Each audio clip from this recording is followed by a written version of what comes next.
Isn't it strange that something as fundamental to our existence as pleasure, something our bodies and minds instinctively seek, can feel so complicated, so fraught with a quiet, persistent guilt? Have you ever felt it? That whisper in the back of your mind after a moment of pure, unadulterated joy, a voice that questions whether you deserved it, whether it was productive, whether it was appropriate. You are not alone in this. This complex, often tense relationship with pleasure is a story as old as human thought itself. We seem to be navigating a vast, mysterious landscape, one we intuitively know yet have never fully mapped. It is a landscape of shimmering peaks of ecstasy and quiet valleys of contentment, but also shadowed chasms of shame and guilt. Today, we journey into this territory together.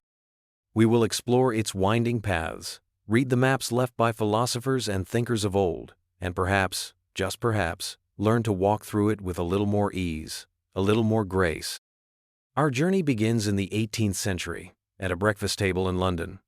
The writer James Boswell asks his friend, the formidable intellectual Dr. Samuel Johnson, why he gave up drinking wine. Dr. James Boswell asks his friend, Johnson, a man known for his sharp wit and profound melancholy, confessed a dislike for feeling out of his own control. But then he added something curious. Boswell reminded him, "I have heard you say, sir, that a man is never happy in the present unless he is drunk." Johnson's reply draws the first crucial line on our map, a distinction that has echoed through centuries, that is not flawed reasoning. You may have pleasure from it, but you must not call it happiness. Happiness, for Johnson, belonged to the realm of reason. Pleasure, it seems, was something else entirely, something wilder, more suspect. This idea, that pleasure is not the same as true happiness, or is at least an inferior path to it, is a powerful current that has shaped our collective consciousness. We are taught, often implicitly, to view pleasure as something slightly trivial, a lesser pursuit compared to grand ideals like truth, virtue, or wisdom. It's seen as the low-hanging fruit of existence. We are all drawn to it, almost by instinct, yet the deliberate pursuit of it is often labeled as selfish, decadent, or even morally wrong. The logic seems sound on the surface. Pleasure is fleeting, while truth and reason are eternal, so we should chase what lasts. Moralists and Stoics throughout history have painted their own eras as uniquely decadent, drowning in a sea of hedonism. But is that truly our reality today? Are we really a society abandoned to pleasure? I suspect not. For all our material comforts, we are still remarkably uncomfortable with admitting we do something simply because it feels good. We have to justify it, frame it as a reward, a necessary break, a strategic pause before returning to the real work of life. To enjoy pleasure for its own sake feels almost shameful, an indulgence that requires an excuse. The poet Lord Byron captured this tension perfectly. "Oh, pleasure, you are indeed a pleasant thing, although one must be damned for you, no doubt." Those who chase pleasure are often compared, contemptuously, to animals.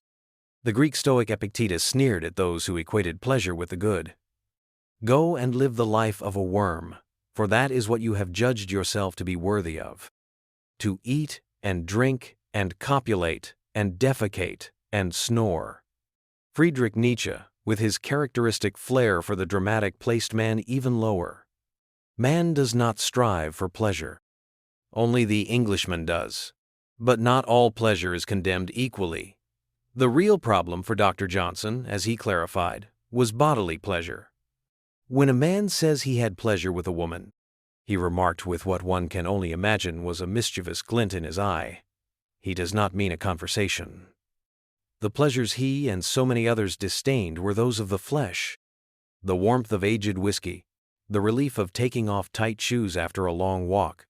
For them, the only truly worthy pleasures were those of the mind. These were the pure pleasures, untainted by the messiness of the body. They were to be kept separate, cordoned off from the base, physical sensations that belong to the common folk, or as Johnson bluntly put it, "The great part of our species are brutal."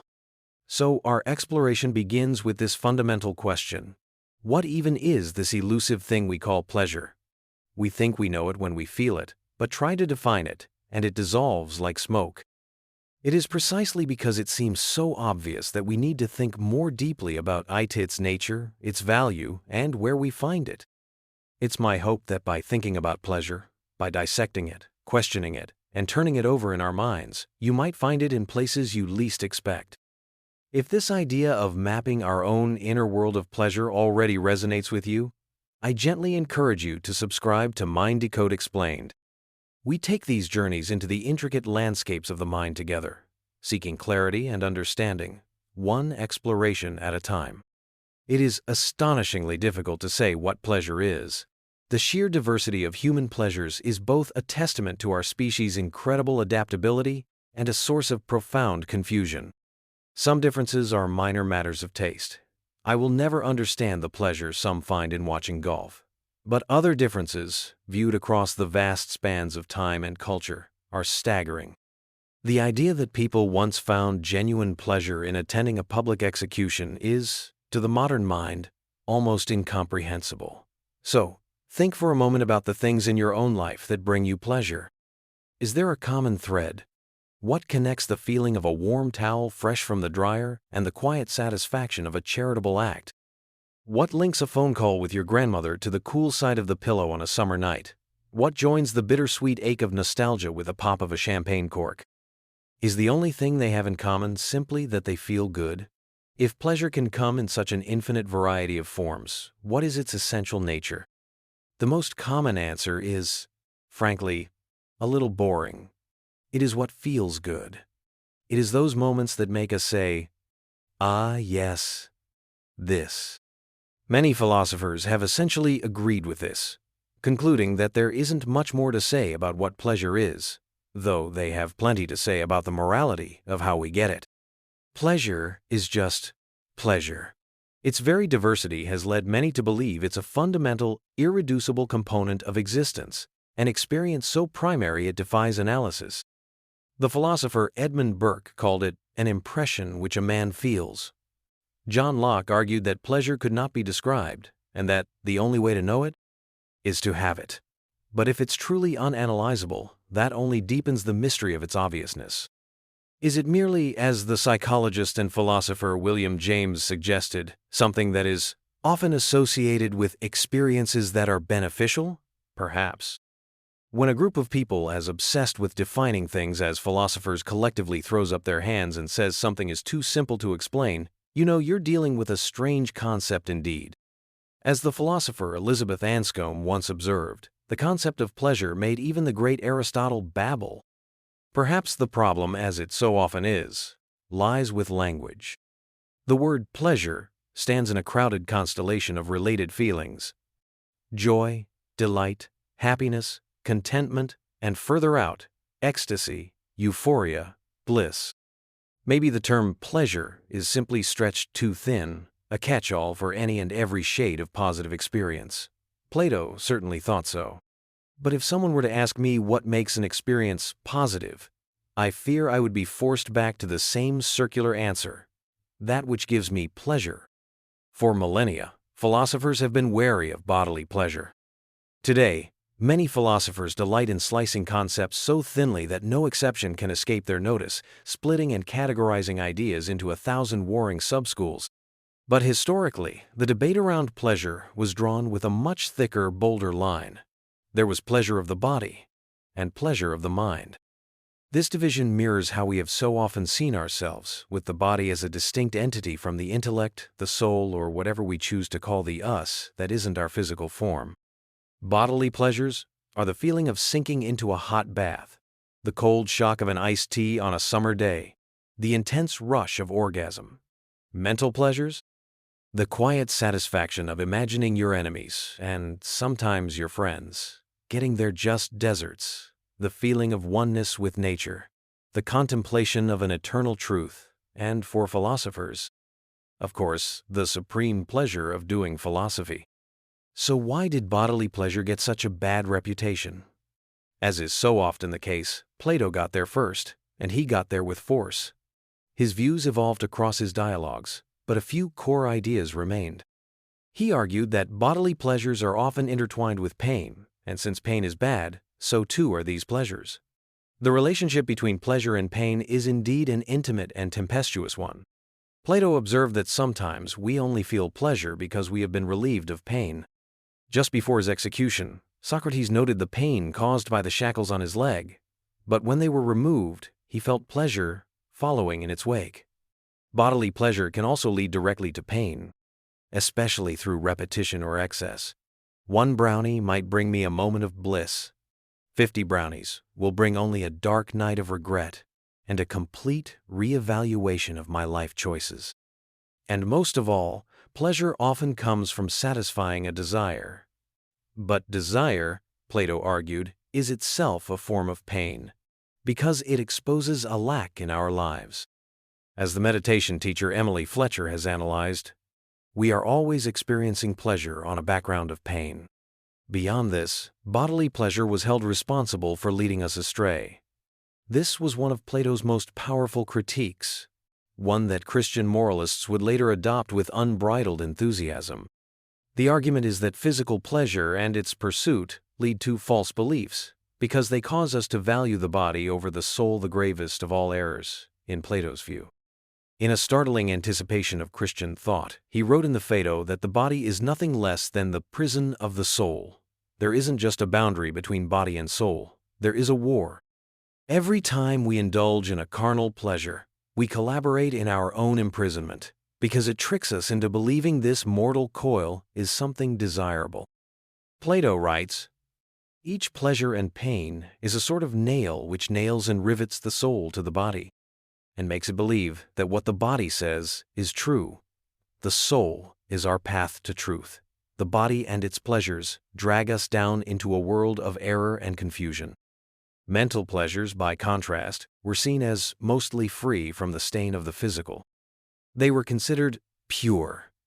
They were generally not preceded by pain and were intimately connected with the soul, which would determine our journey after we shuffle off this mortal coil. Plato believed the noblest mental pleasure was the joy of learning, especially learning about virtue. By shunning worldly pleasures and instead cultivating knowledge and wisdom, our souls would attain the qualities of moderation, justice, courage, freedom, and truth, preparing them for the journey to the other side. But what exactly makes a mental pleasure pleasant? For centuries, thinkers tied it to the divine, usually to God. But what's more fascinating is how they are described in a secular context. William James called them the subtler emotions, writing, "The harmonies of sounds, of colors, of lines, the consistencies of abstract mathematical and logical reasonings, affect us with a pleasure that seems to have no known bodily seat. These are acts of cognition, but they are not, in the end, so different from bodily pleasure." James even noted that when we are lost in a deep intellectual pleasure, it often spills over into a physical one. Like so many boundaries, the one between these two types of pleasure should be drawn with a very soft pencil. Aside from the Christians, perhaps no one has been more critical of bodily pleasure than the Stoics, and perhaps they still are, as Stoic philosophy enjoys a modern resurgence. Not all of them rejected pleasure outright, but a deep suspicion of it was baked into their worldview. For the Stoics, virtue is everything. It is the sole end of life, at least if you are wise, and anything that gets in the way of achieving virtue is to be treated with extreme caution. They recoiled from pathe, strong emotions, because they disturb wise judgment and stir up misguided desires. Physical pleasure was held in contempt, a view that later Christians embraced with relish. In stark opposition to them in the ancient world were the Epicureans. For Epicurus, pleasure was central, but it wasn't an active, additive kind of pleasure. It wasn't a spice to make life more interesting. It was a pleasure of absence, the absence of pain.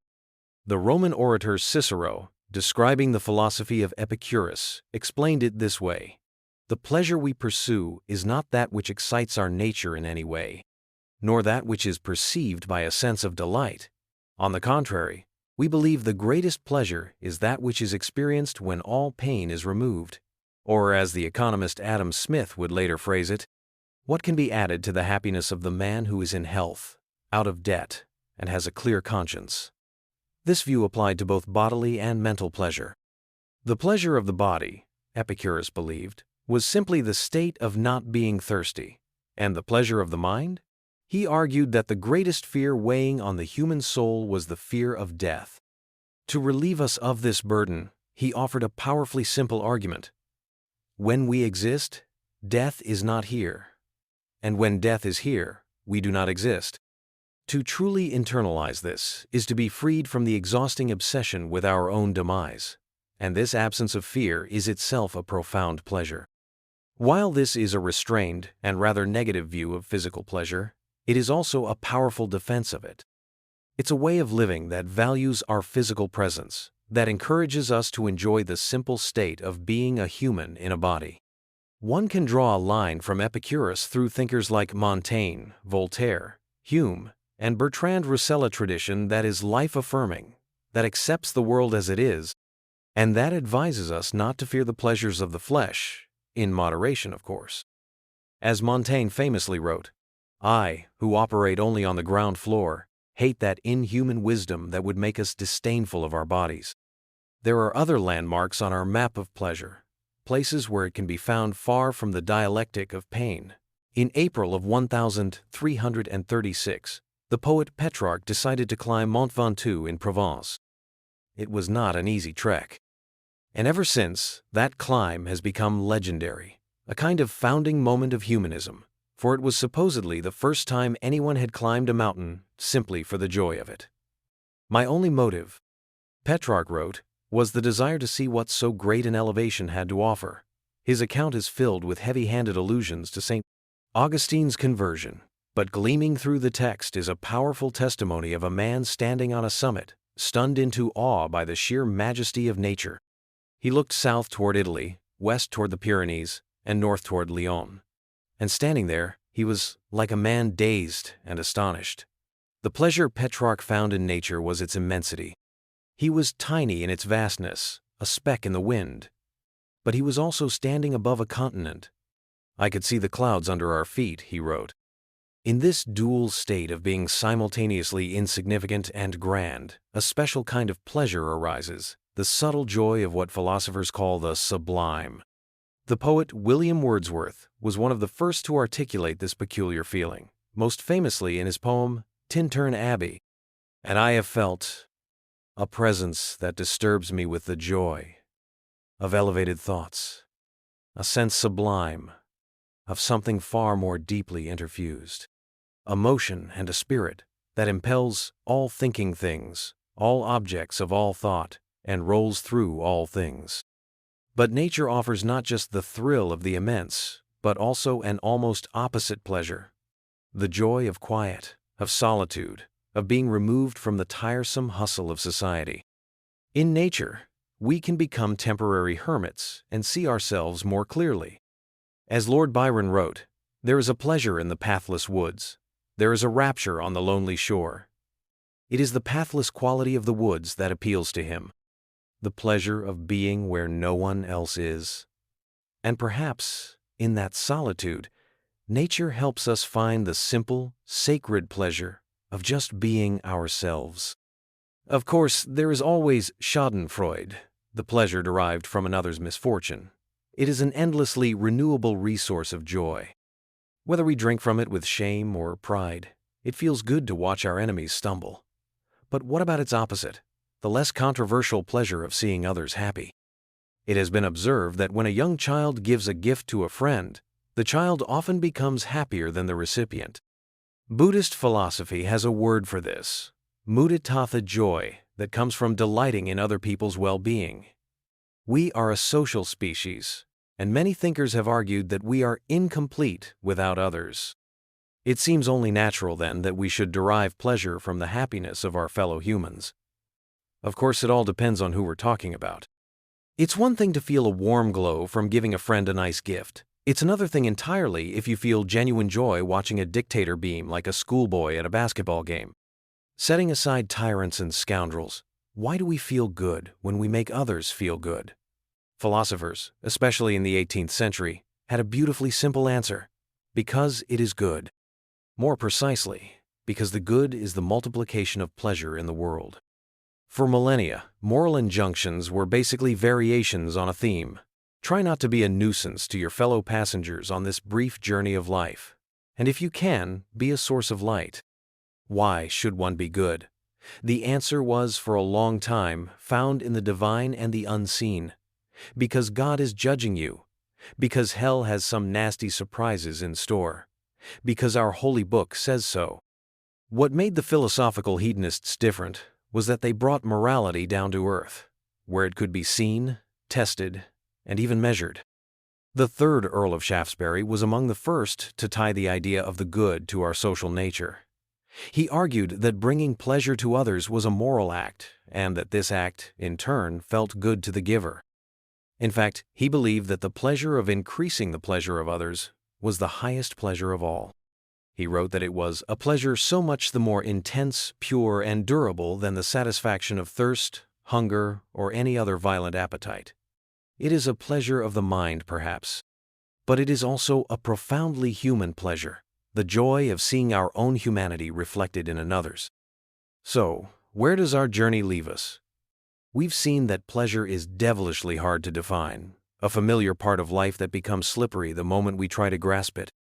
We've seen the long shadow of suspicion cast over the pleasures of the body, and the corresponding praise for the pleasures of the mind, a distinction that, in reality, is never so clean. We've explored pleasure as the absence of pain, a useful defense of its pursuit. We've found it in the sublime majesty of nature and in the quiet solitude it affords. And we've found it in what may be its most refined and humane form, the joy of seeing others happy. But why does any of this matter? What is the ultimate value of thinking about pleasure? It matters because the pursuit of pleasure is not static. It is a process, a flow, a search. Pleasure, whether of the body or the mind, rarely lasts. A victory in a game is exhilarating. A finished workout is satisfying. But like most pleasures, they fade, only to be desired again. It is the seeking of pleasure, more than pleasure itself, that defines so much of our existence. And because the value and pursuit of pleasure are so inseparable from a human life, we ought to think about it seriously. Are we indulging in the right kinds of pleasure? Are we having enough of it? Where else might we find it? And beyond these practical questions, thinking about pleasure can lead us to a much deeper one, a question with real weight. How much do we truly value this finite life? This might seem like a grand leap, but the connection is natural. Historically, the loudest critics of pleasure have been those who see this life as little more than a waiting room for the next. The most ardent critics of pleasure, especially the pleasure of others, are often those who reject their own humanity, who believe that true value lies not here, in this world, but somewhere else, somewhere unseen. Conversely, those who value pleasure, who seek it out and cultivate it, are often those who most appreciate the material world before them. Think of the French libertine thinkers of the 17th century. They were among the first to argue explicitly for the value of this life over the next. One of them, Ninon de l'Enclos, a philosopher and celebrated courtesan, argued more bravely and beautifully than anyone of her time for the value of bodily pleasure and the joy of the material world. She despised asceticism, especially Christian asceticism, because she believed it had disempowered women by robbing them of their pleasure. Near the end of her long life, she received a letter from a friend who wrote, "Wealth, power, honor, and virtue all contribute to our happiness, but it is the enjoyment of pleasure, let us call it voluptuousness, to include them all in one word, that is the true end to which all human actions are directed." Ninon de l'Enclos did not just love pleasure, she demanded it. And in living a life full of worldly joys, she made a profound philosophical statement. To embrace pleasure, in all its forms, is not shallow hedonism. It is a radical act of valuing this life, here and now. It is to look at the world in all its messy, beautiful, fleeting glory, and to say, yes, this. It is to accept our bodies not as prisons for our souls, but as the very instruments through which we experience the world. It is to find the sacred not just in silent contemplation, but in the taste of fresh bread, in the warmth of the sun on your skin, in the shared laughter with a friend. It is to understand that mapping this landscape of pleasure is not a frivolous distraction from life, but is, in fact, the very art of living it. And the final destination on our map is not a place, but a realization. that to think deeply about pleasure is to think deeply about what makes this one precious life worth living.